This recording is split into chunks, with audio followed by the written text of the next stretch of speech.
Hi everyone, welcome to Salima vlogs. இப்போ தான் என்னோட சேனல் ஃபஸ்ட் டைம் பார்க்குறீங்கன்னா சப்ஸ்கிரைப் பண்ணிக்கோங்க. பக்கத்தில் இருக்க பெல் ஐக்கனை ப்ரெஸ் பண்ணிக்கோங்க. இன்றைக்கான சிறுகதை ஒரு அப்பா ஒரு மகள் இரு கடிதம். 2 கடிதங்கள் வந்திருந்தன. ஒன்று அவர் எதிர்பார்த்து கொண்டிருந்த டிஎன்ஏ ரிப்போர்ட், மற்றது அழகாக குண்டு குண்டாக அவருக்கு நன்கு பழக்கப்பட்ட கையெழுத்தில் முகவரி எழுதப்பட்டிருந்தது. ஊட்டி கான்வென்ட் ஹாஸ்டலிலிருந்து எழுதப்பட்டிருந்த அக்கடிதத்தை தான் முதலில் பிரித்து படித்தார். அன்புள்ள அப்பா, 15 வயது நிரம்பிய மகள் திவ்யாவிடமிருந்து கடிதம் வந்திருந்தது. ஆர்வத்துடன் தொடர்ந்து வாசித்தார். அப்பா, இனிமே உங்களை உரிமையோடு அப்பா என்று என்னால் அழைக்க முடியுமோ தெரியாது. ஆனாலும் நீங்கள் ஆவலோடு எதிர்பார்த்து காத்திருக்கும் டிஎன்ஏ ரிப்போர்ட் உங்கள் கைக்கு வரும் முன் எனக்கு உங்களுக்கு இடையே இருந்த உறவை பற்றி மனவிட்டு பேச விரும்புகின்றேன். அப்பா என்றால் பாசம், அப்பா என்றால் அன்பு. எனக்கு எல்லாமாய் நீங்கள்தான் இருந்திருக்கிறீர்கள். அம்மாவின் அலட்சியமும் அசட்டையும் உதாசீனமும் என்னை அம்மாவிடமிருந்து தூர விலகி போக வைத்ததாலோ என்னவோ உங்கள் மீது அதிக ஈடுபாடு கொள்ள வைத்தது. அன்பையும் பாசத்தையும் என் இதயத்தில் விதைத்துவிட்டு உங்கள் இதயத்தை மட்டும் எப்படிப்பா உங்களால் கல்லாக்கி கொள்ள முடிந்தது? அம்மாவிற்கு உங்களுக்கு இடையே ஏற்பட்ட மனஸ்தாபம் பூதாகரமாய் வளர்ந்து இப்படி விவகாரத்தில் முடியும் என்று நான் கனவிலும் நினைத்து பார்க்கவில்லை. இவளுக்கு அப்பா நீங்க இல்லை என்று அம்மா ஆவேசமாக கத்தி கூச்சல் போட்ட போது கூட நான் அதை பெரிதுபடுத்தவில்லை. ஆனால் நீ என் பெண்தானா என்று கேள்விக்குறியோடு என்னை நீங்கள் நிமிர்ந்து பார்த்தீங்களே, அதெல்லாம் என்னால் தாங்கிக்க முடியவில்லை. பெற்றோருக்குள் ஏற்படும் பிரச்சனைகளால் பிஞ்சு மனங்கள் எப்படியெல்லாம் பாதிக்கப்படுகின்றன என்பதை ஏன் தான் பெற்றவர்கள் உணர்ந்து கொள்ள மறுக்கிறார்களோ தெரியாது. என் எதிர்காலத்தை நினைக்க எனக்கே பயமாக இருக்கிறது. எல்லோர் பார்வையிலும் நான் ஒரு கேள்விக்குறியாக தெரிகிறேன்.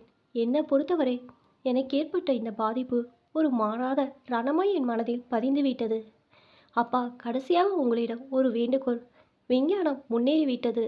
அம்மா சொன்னது உண்மை என்றால் டிஎன்ஏ ரிப்போர்ட் வந்ததும் நான் உங்கள் பெண் அல்ல என்பது நிரூபணமாகிவிடும். அந்த நிமிடமே நான் உங்களை விட்டு அந்நியப்பட்டு விடுவேன். அப்படி ஒரு நிலைமை ஏற்படும் முன் கடைசியாக ஒரு முறை உங்களை சந்திக்க விரும்புகின்றேன். எனக்கு என்னவோ உங்கள் தோளில் முகம் புதைத்து மனதில் இருப்பதை எல்லாம் உங்களிடம் அழுது கொட்டி தீர்க்க வேண்டும் போல இருக்கிறது. உங்கள் பிடிவாதத்தை கைவிட்டு என்னை பார்க்க ஒரே ஒரு முறையாவது வருவீங்களா? அந்த கடிதத்தை வாசித்ததும் அவர் இடிந்து போய்விட்டார். கணவன் மனைவி பூசல் காரணமாக ஒன்றுமறியா குழந்தை வீணா தண்டிக்கப்படுறாளே என்று நினைத்தார். விவகாரத்து கோரும் அளவிற்கு அவர் என்ன தப்பு செய்தார்? கல்யாணமான புதியதில் அவருக்கு ஏற்றுமாறி நடந்து கொண்ட மனைவி காலப்போக்கில் தன் சுய ரூபத்தை காட்டத் தொடங்குகிறாள். சிறிது சிறிதாக அவர்களுக்குள் தொடங்கிய பிரச்சனை குழந்தை பிறந்த பின்பும் தொடர்ந்து விஸ்வரூபம் எடுத்தது. அவரிடம் பணம் இருந்தது, அவளிடம் அழகும் இளமையும் இருந்தன. அவளது விருப்பம் இல்லாமல் அவளது குடும்பத்தின் நிர்பந்தம் காரணமாக தான் இந்த கல்யாணம் நடந்தது என்பது அவளாக சொல்லும் வரை அவருக்கு தெரியாது. ஆனாலும் தனது குடும்ப சூழ்நிலை மனதில் கொண்டு அவரிடம் உள்ள வசதிகளை அனுபவிப்பதற்காக அவளும் இவ்வளவு காலமும் மௌனமாய் அவரோடு ஒத்து போயிருக்கிறாள். உனக்கு விருப்பம் இல்லாமலா இந்த கல்யாணம் நடந்தது? ஆமாம், என்னை ஒரு பெண்ணாய் யாருமே மதிக்கல. உங்களுடைய பணத்தை குறிவைத்து என் ஆசைகளை, என் காதல், கடந்த காலத்தை எல்லாவற்றுமே எங்க அடமானம் வைத்து விட்டாரே. அவள் விசுமை விம்மலாய் வெடித்தாள். காதலா? ஆமாம், காதல்தான். என் காதலனை திருமணம் செய்ய போவதாக நினைத்துதான் அவனோடு நான் நெருங்கி பழகினேன். ஆனால் விதிதான் உங்கள் உருவத்தில் வந்து விளையாடிவிட்டதே. இனிமேலாவது விவகாரத்து மூலமா விடுதலை கொடுங்க. அப்போ இத்தனை காலமும் என்னோட வாழ்ந்ததெல்லாம் வாழ்ந்தது இந்த மீனாவோட உடம்பு மட்டும்தான், மனசல்ல. இனியும் போலியாய் என்னை நானே ஏமாற்றிக்கொண்டு உங்களோட வாழ என்னால் முடியாது. எனக்கு இந்த நரகத்திலிருந்து விடுதலை வேணும். பிரிஞ்சு போக தான் வேணும் என்றால் அதை யாராலும் தடுக்க முடியாது. ஆனால் நம்ம பெண்ணோட கதி நம்ம பெண்ணா?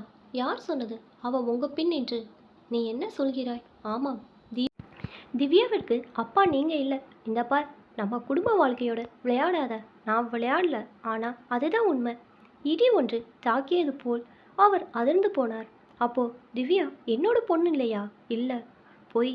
நீ என்னை அவமானப்படுத்த பொய் சொல்கிற. பிரியணும்னா பொய் தொலை. எதுக்காக இப்படி சித்திரவதை பண்ணுற? இப்போ திவ்யா உங்கள் பொண்ணு இல்லைன்னு நிரூபிக்கணும் இல்லையா? இறைவா, நிரூபிச்சு காட்டுறேன். மனித மனதில் விடும் ஏமாற்ற பள்ளங்கள் குரூரமாக வக்கரங்களால் நிரம்பிவிடும் போலும். அவனை அவமானப்படுத்தவே சதி தீட்டினாள். லீவுக்கு வந்த திவ்யாவை கட்டாயப்படுத்தி பரிசோதனைக்கு உட்பத்தி ஹாஸ்டல் விருந்தினர் அரைவாசலில் எதிர்பாராமல் அவரை கண்டதும் ஒரு கணம் திகைத்து போய் நின்றுவிட்டாள் திவ்யா. அப்புறம் சமாளித்து கொண்டு, நான் உங்களுக்கு ஒரு கடிதம் போட்டேனே, கிடைத்ததா என்றாள். கிடைச்சதுமா? டிஎன்ஏ ரிப்போர்ட் இன்னும் வரலையா? வந்துடுச்சா? அவள் முகத்தில் ஏமாற்றமும் அதே நேரத்தில் அதன் முடிவை அறிந்து கொள்ளும் தவிப்பும் தெரிந்தன.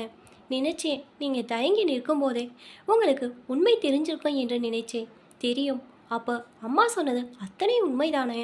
இல்லை, அம்மா சொன்னதில் உண்மை இல்லை. அம்மாவிற்கு என்னோடு வாழ பிடிக்கல, அதனாலே எனக்கு கோபமூட்டி உன் அன்பு அப்பாவிடமிருந்து விவகாரத்தை வாங்கதான் அம்மா அப்படி சொல்லியிருக்கிறா. அப்பா, நீங்கள் என்ன சொல்கிறீங்க? டிஎன்ஏ ரிப்போர்ட்டில் பார்த்தேன், நீ என்னோட பெண் தான். உண்மையாவா? ஆமாம், யார் என்ன சொன்னாலும் நீ என்னோட மகள்தான். அப்பா, அந்த ஒரு சொல்லுக்காகவே காத்திருந்தது போல் அவள் பாய்ந்து வந்து அவரை கட்டி அணைத்து மார்பிலே முகம் புதைத்து விக்கி விக்கி அழுதாள். இன்னும் பெரிதாக நெஞ்சு விடிக்க ஓலமிட்டு அழ வேண்டும் போல அவளுக்கு இருந்தது.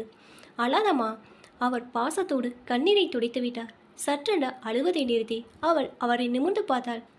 இனிமேல் நான் அழமாட்டேன், எனக்கும் அப்பா இருக்கிறார். அவள் சந்தோஷ மிகுதியால் அவர் கைகளுக்குள் முகத்தை புதைத்து வாய்விட்டு சிரித்தாள்.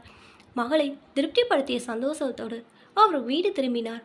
வீடு வந்ததும் முதல் வேலையாக பிரித்து படிக்கப்படாத அந்த டிஎன்ஏ ரிப்போர்ட்டை அப்படியே கவரோடு சேர்த்து கிழித்து குப்பை தொட்டியில் போட்டார். மனம் அமைதியாக இருந்தது. இந்த அமைதிக்காக அவர் கொடுத்த விலை கூட அதிகமாக தோன்றவில்லை. மீனா கூறிய விவகாரத்தில் பரஸ்பர சம்மதம் என்று மறுபேச்சின்றி கையெழுத்து போட்டு கொடுத்திருந்தார். பதிலுக்கு அவளும் டிஎன் அறிக்கை முடிவை திவ்யாவிடம் வெளியிடுவதில்லை என்று வாக்குறுதி அளித்திருந்தாள். விவகாரத்து வழக்கு முடிய சிறிது கால ஆகலாம். ஆனால் திவ்யாவின் நிம்மதி ஆயுள் காலத்திற்கும் நீடிக்கும்.